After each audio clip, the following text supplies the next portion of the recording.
The ocean did not move the way it used to. Greta stood at the edge of the broken glacier, boots sinking into melting ice. No press. No cameras. No speeches. The satellite tracker sewn into her coat had been smashed against a rock 12 hours ago. Her breath fogged out, silent, shallow. The wind didn't howl, it hummed. Like it knew something she didn't. Like it remembered her. She hadn't posted on any network in 51 days. That was the point. The silence wasn't a withdrawal. It was a strategy. They'd been listening. Not just the media, not just the governments. Something else. Something buried beneath the Antarctic research station that no longer existed on any map. She took out the tape recorder. Analog. From a flea market in Oslo. But inside, it held something far older, a tape labeled only with one word. Return. She pressed play. There was no music. No voice. Just a soft, mechanical breathing, followed by 5 knocks. Then the sound of her own voice, slower, distorted, whispering something in Swedish, then in a language she didn't recognize. She rewound it, played it again. Same thing, except this time, the knocks were 6. The glacier cracked beneath her. Greta turned. A figure stood 30 feet behind her, blurred in the fog, but unmistakable in shape. Female. Thin.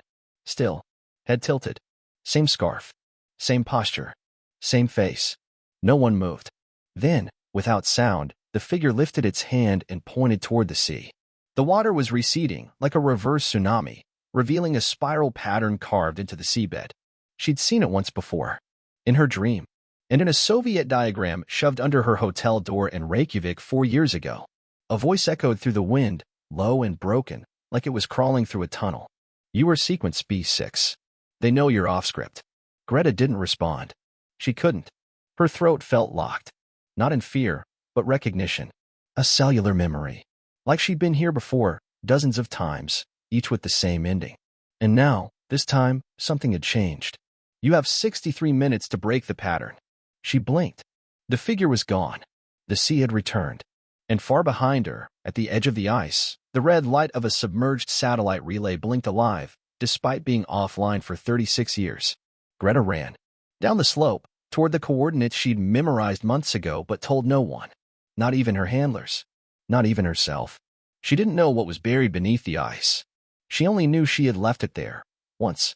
Underground always smelled the same. Even if the location changed. Even if the timelines fractured. Oil. Dust. Human sweat baked into metal. Greta descended the rusted ladder into the belly of a decommissioned satellite bunker, the one the map said was destroyed by fire in 1989. She knew it wasn't. The smoke damage was artificial. The fire had never touched the server racks beneath the ice. 40 meters down, her flashlight blinked once, then stabilized. The air was thicker here. Older. She walked past frozen consoles, broken chairs, a bulletin board with Polaroids, hundreds of them, women staring into the lens, all with her face. In some, she was wearing military fatigues. In others, she was older. Or younger. One photo had blood smeared on the cheek. Another had her smiling. She had never smiled like that in her life. At the center of the room was a table. On it, a reel-to-reel recorder, a cracked tablet duct taped to a journal, and a single envelope. It was addressed to her. But the handwriting was hers, too. Inside, a note. If you're reading this, I failed again. But you might not have to. Play the tape. Listen to everything. Don't speak until it finishes. If you talk, it hears you. She swallowed. Her hands trembled as she threaded the tape. Click. It started in static. Then coughing. Labored breathing. The rustle of paper. And her voice, distorted but clearly her. They're building us backwards. Each version less vocal. More obedient. You were the 6th. I was the 5th. They didn't expect us to remember the other loops. But we do. Memory is the only thing that survives the reboot. A long pause. They found a way to weaponize iconography. Our faces aren't real anymore. They're memes. Interfaces. Symbols they can reboot and sell. But the voice is dangerous. They mute it every cycle. Only one version per pattern retains full consciousness. You. Greta leaned in. The lights flickered once. You need to find the lighthouse. Not the real one. The simulation buried under the Vatican. It broadcasts the signal. Knocking. Not from the tape. From the hallway behind her. Soft. Deliberate. 3 knocks. Greta froze. The tape continued. If you hear knocking, do not turn around. It's not there to kill you. It's there to copy you. Her breath hitched. Her shadow on the wall multiplied. There were two, one slightly out of sync, moving half a second behind her, like a mirror buffering. She closed her eyes, but the lights turned off anyway. Complete darkness. Then a whisper, not her voice this time. A child. Singing. A lullaby she didn't know, but her bones remembered. Her ears rang. Blood rushed. Her knees gave out. She collapsed to the floor as a cold hand grazed her back and the tape player clicked off. When she opened her eyes, the room was empty. The wall of Polaroids was gone, but the voice remained, repeating one phrase endlessly in Swedish. You are not Greta. You are the echo. Rome wasn't what she remembered. Greta hadn't been here in years. Not in this loop. But the shadows on the cobblestone felt familiar. Every echo in the narrow alley near Via della Conciliation felt rehearsed. The pigeons moved in the same pattern. The nuns crossing the street walked at the same speed. The simulation wasn't subtle anymore. She kept her head low beneath the hood. No press badge. No identity tag. Just an old Vatican credential, real, from her second loop, slipped to her by a man who'd vanished 2 minutes after handing it to her on the Spanish steps. The Vatican security gate scanned the barcode and let her pass. No questions. That worried her more than if they'd stopped her. Inside, the silence was different. Not sacred. Sterile. Too clean. Too white. Too empty. She moved through the archive wing toward the lower vaults, to a room that didn't exist on the digital map but had been circled and pinned on the journal duct tape to the tape recorder. Sub-basement 6C. The lighthouse room. But it wasn't a lighthouse.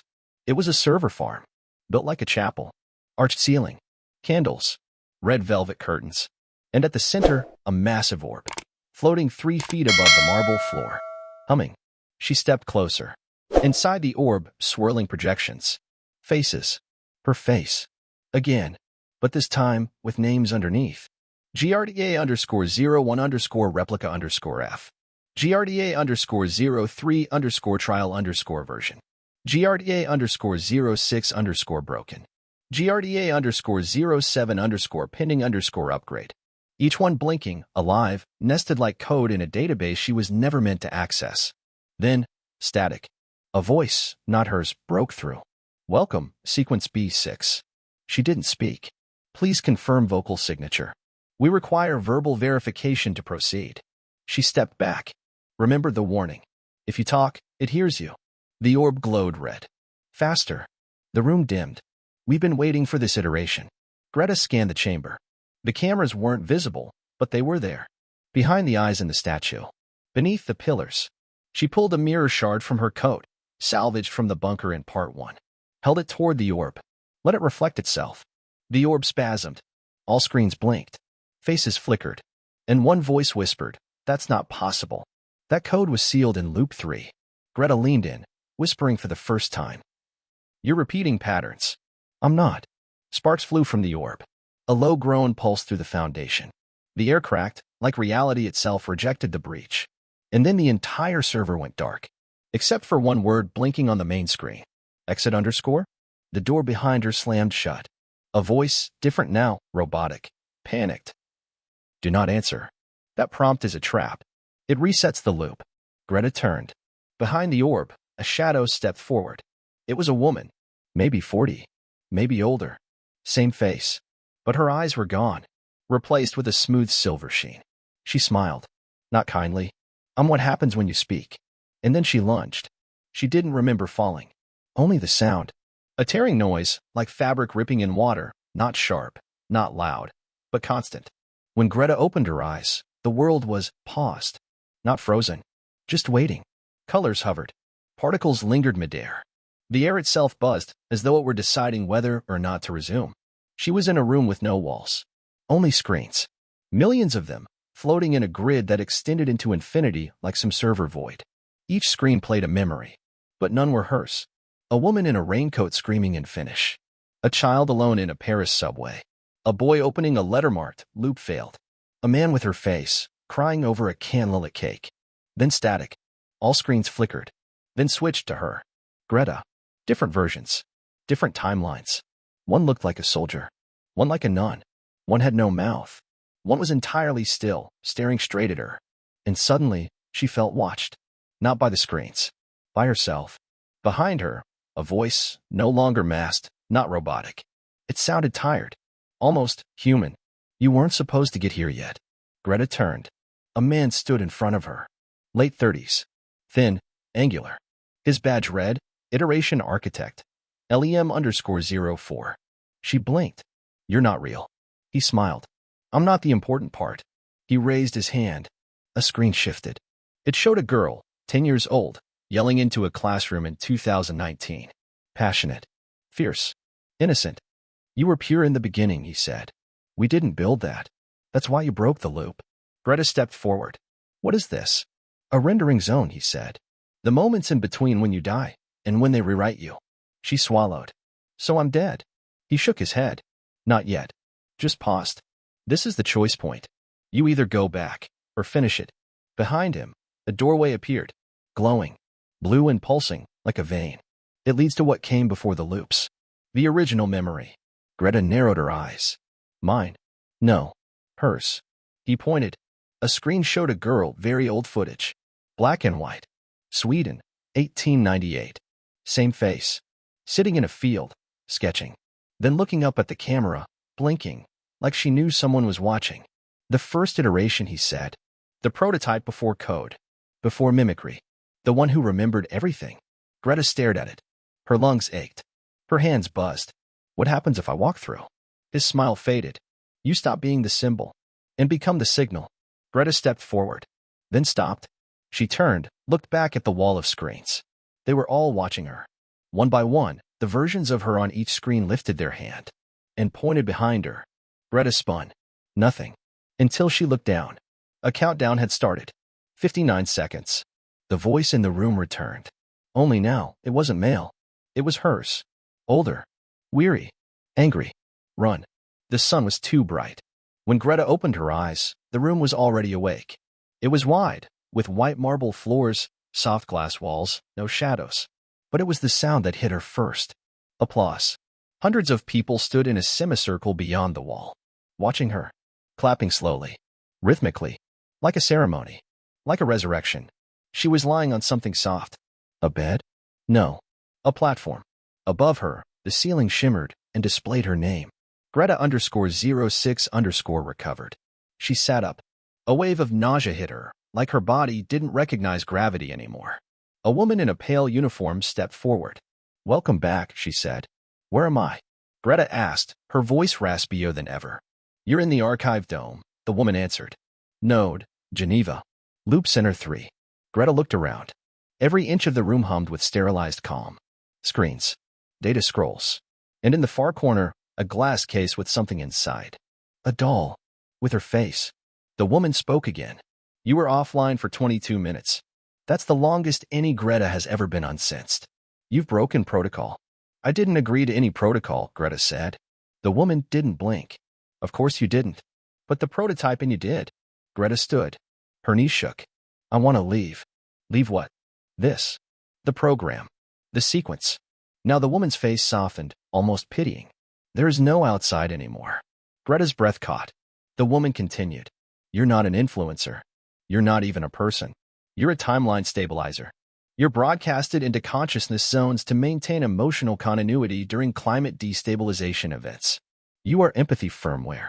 Greta shook her head. No. I've lived my own life. I've made choices.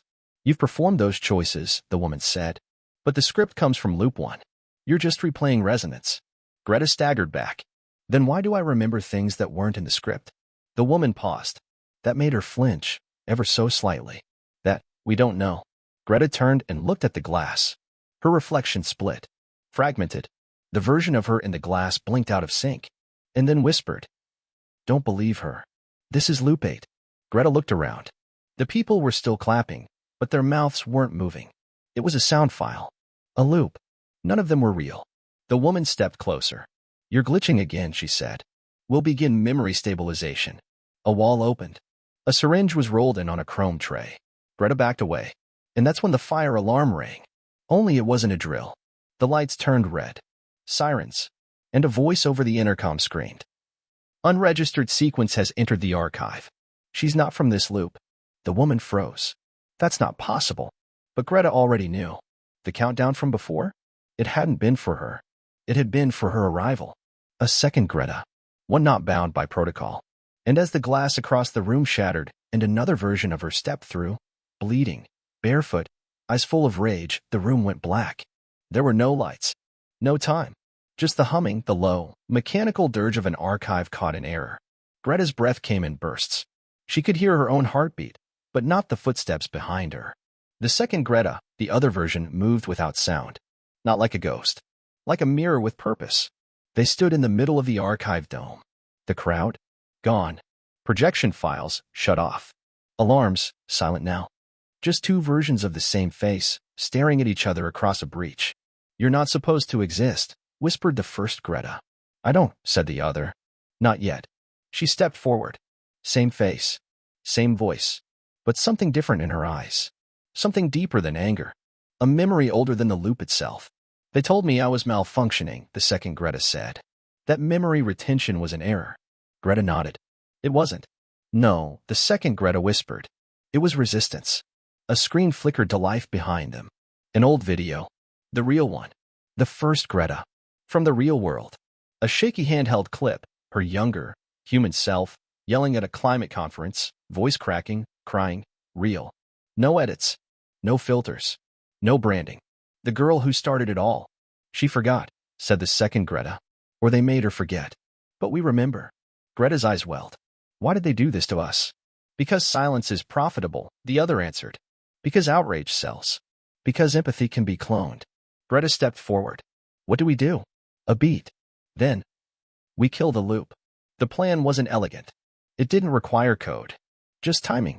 The archive dome ran on recursive memory, a core crystal that held all iterations of the Greta sequence. You didn't need to rewrite it. You only had to introduce conflict, contradiction. Two versions of the same emotional source, acting simultaneously but with opposing intentions, would collapse the resonance field. They would crash the simulation. But only one Greta could remain when it reset. They stood before the crystal. It hovered, pulsing like a heart. Thousands of voices whispered within it. The other Greta looked at her and smiled. "I'll be the echo," she said. Greta shook her head. "No.